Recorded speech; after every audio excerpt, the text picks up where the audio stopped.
Buenos días.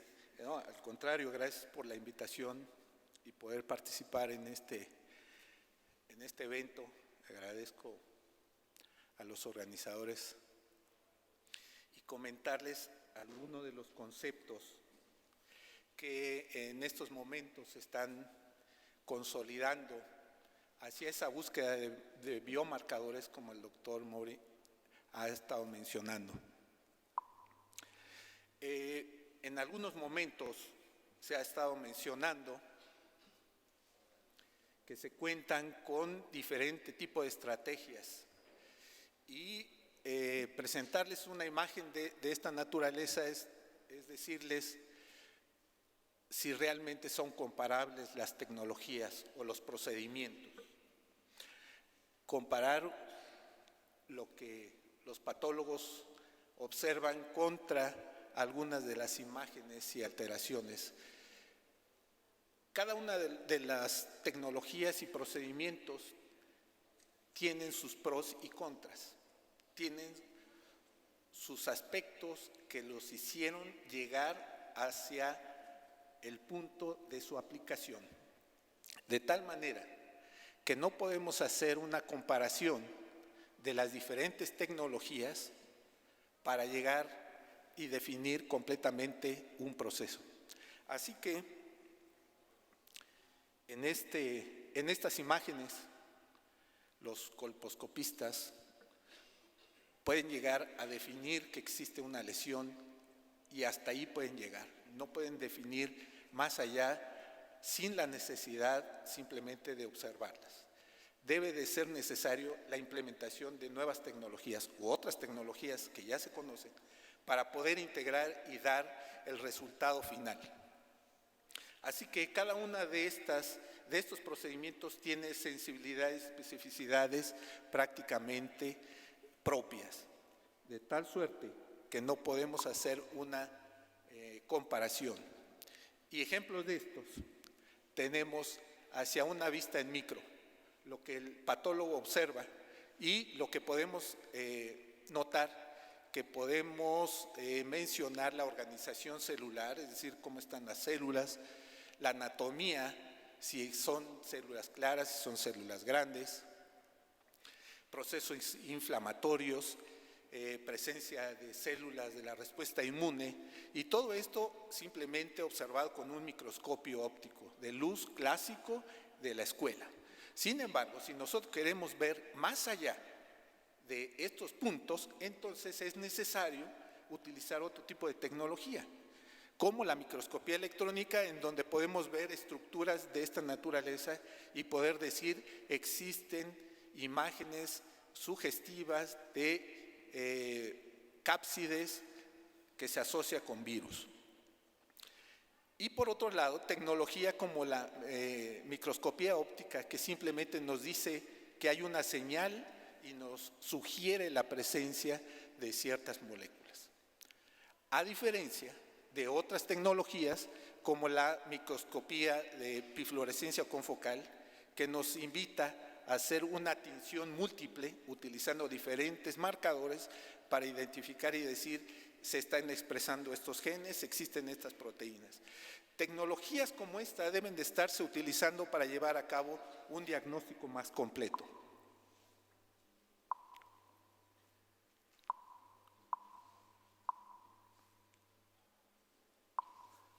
Si me pudieran ayudar, de favor,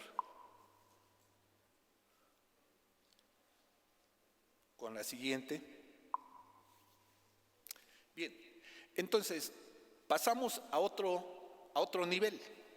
No solamente el observar a esas proteínas o a esas imágenes celulares, es llegar a definir cambios en las bases nitrogenadas de nuestro DNA. Conforme va avanzando el conocimiento de las alteraciones presentes en cáncer, están apareciendo nuevos marcadores. Entonces, ¿en qué momento nos encontramos actualmente? Podemos hacer la identificación de la estructura génica de los sujetos y entonces definir que este es un sujeto normal porque tiene estas bases. En el momento en que hacemos la tecnología, que puede ser secuenciación o algún otro tipo de pruebas moleculares, podemos identificar a los portadores o a los que tienen la enfermedad. ¿En qué momento nos encontramos? La identificación nos lleva hacia comentarios bastante difíciles. Hacer un diagnóstico oportuno de la enfermedad asociada a una alteración molecular, pero en muchos de los casos no tenemos cómo hacer un tratamiento. Ejemplo, fibrosis quística, una lesión delta F508. ¿Qué procedimiento se puede hacer ante la presencia de la mutación en todo el organismo? No podemos hacer cambio general de ese gen, eliminarlo y cambiarlo por uno nuevo. Lo tenemos presente. ¿Qué procedimientos podemos hacer justamente para hacer un tratamiento? Entonces nos quedamos en esa duda prevención. La identificación de mutaciones en HER2-Neu o cualquiera de los otros genes nos lleva justamente a estar en una definición de duda o prevención. ¿Podemos hacer en este momento la detección?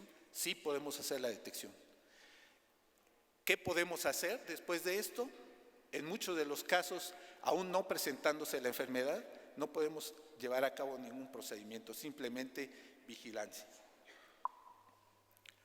Estos diagnósticos nos traen problemas como el que se ha presentado con el efecto Joly. De repente surge la propuesta de que se puede hacer la identificación de las mutaciones puntuales. Y viene toda una revolución para que todos los pacientes buscan que se les detecte o no la mutación. En este caso, estaríamos hacia un diagnóstico molecular en fase preclínica, donde todavía no aparece ninguno de los eventos, y en muchos de los casos estarían solicitando una cirugía profiláctica. ¿Por qué hacer una cirugía profiláctica? Por la detección de una mutación. Aún estando en dos etapas de los abuelos, los hijos con mutaciones, los hijos de los hijos no tenemos la seguridad de que vayan a presentar el problema hasta que no se presenten las condiciones óptimas para que se exprese las mutaciones que se están encontrando en los sujetos. ¿Estamos preparados para hacer la identificación previo o durante el proceso? Una vez que lo tengamos, es decir, sí podemos hacer la identificación. ¿Qué podemos hacer?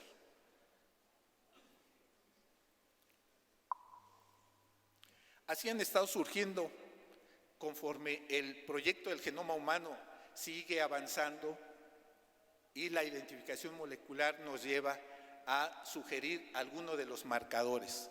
Y entonces aquí en esta tabla se presentan algunos de los que se están manejando en estos momentos y que pueden ser útiles en parte para dar un seguimiento o identificación de los problemas, así como el CA, el antígeno carcinoma embrionario, que se sigue presentando y que puede ser utilizado para identificación en pacientes con cáncer de mama o cáncer de colon, o el antígeno prostático, que cada vez se va siendo un poco menos utilizable por sus características y que tiene que ver con próstata. Así que no es extraño que en los próximos años podamos entender e identificar algunos de los otros marcadores moleculares, no solamente para estos tipos de cáncer que se están presentando, sino para otra gran cantidad de marcadores. Esto nos lleva en el sentido de conocer cuál es la mutación, cuáles son las alteraciones presentes en cada uno de los individuos y llevar a terapias específicas.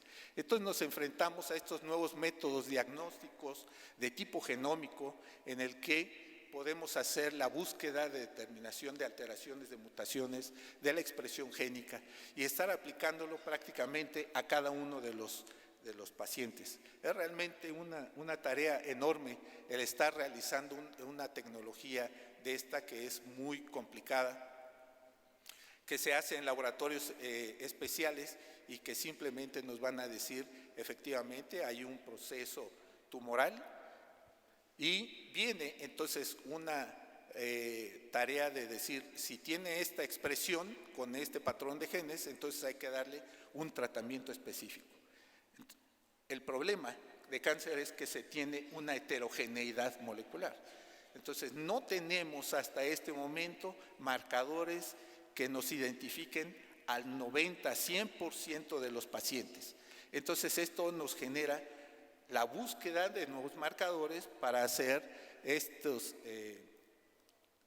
identificaciones y hacer una medicina de precisión sobre alteraciones bien específicas y dar los tratamientos específicos. Estamos en este momento, en estos instantes, en esta medicina de precisión y personalizada. Sí estamos. Entonces, el siguiente paso no es solamente identificar cuáles son esas alteraciones que están presentes, si está expresándose los genes o no, sino identificar mutaciones dentro de esos marcadores que nos lleven específicamente a estas inmunoterapias blanco, como se han estado mencionando para los casos de trastuzumab y todos los demás ejemplos que cada día están surgiendo drogas específicas sobre mutaciones en genes específicos. Entonces, la lista va a seguir creciendo, la identificación de nuevos marcadores y la combinación de los que ya existen para llegar a establecer los diagnósticos más precisos. El problema va a ser el costo que nos lleva a la identificación de este tipo de marcadores, que pueden ser desde miles de dólares hasta unos cuantos dólares. Entonces, esta combinación, como se ha estado mencionando, nos está llevando a que podemos estar mezclando varios de los marcadores que se han publicado y algunos de los otros que se están logrando publicar para identificar y tener diagnósticos más precisos en cada uno de los pacientes y no generalizar como en un principio se había estado llevando a cabo. ¿Hacia dónde va todo? El futuro hasta este momento nos está llevando hacia las famosas pruebas de biopsias líquidas. Cada vez se está llevando hacia procesos menos invasivos. Todo ha sido a base de una biopsia, identificación en el tumor. Y en estos momentos, esta biopsia líquida nos está llevando hacia aspectos que tienen otra trascendencia. Analizar y detectar células mutadas tumorales en el torrente sanguíneo. Esto se hace pensar muy fácil, sin embargo, va a depender del tamaño de la lesión que está presente para que surjan esas células y estén en el torrente sanguíneo. Dada la heterogeneidad molecular, entonces no va a ser fácil identificar todas las mutaciones y todas las alteraciones que se están presentando. Sin embargo, es hacia lo que se quiere llevar. Pero podemos tener la identificación de marcadores de diferentes formas. Una de ellas es para hacer diagnósticos, para hacer pronóstico, para vigilancia. Entonces, la aplicación de los marcadores debe de ser de manera conjunta para tener un panel y que pueda uno seguir sobre ese panel a cada uno de los pacientes. Dos aspectos importantes es que la generación de los resultados obtenidos mediante genómica está dando una información enorme. Y llegamos al aspecto del Big Data, el manejo de la información que ya está disponible en todos los estudios y ahora llevarlo a hacer la definición prácticamente de nuevos marcadores obtenidos de estos bases de datos enormes, hasta llegar justamente a lo que es la metabolómica. Es decir, no solamente si está presente la mutación o si se expresó en un momento determinado un gen, sino el proceso que sigue, que es la identificación de las proteínas y de las moléculas que pueden ser emitidas por cada uno de estos crecimientos tumorales. Entonces, la identificación de los marcadores mediante la biopsia líquida nos va a permitir la identificación de alteraciones, mutaciones, metilación, pérdida de heterocigosidad, análisis de microsatélites, todo esto llevado en simplemente una muestra sanguínea, tomar a las células que están circulando en todo el organismo y hacer las identificaciones de los genes que uno está buscando.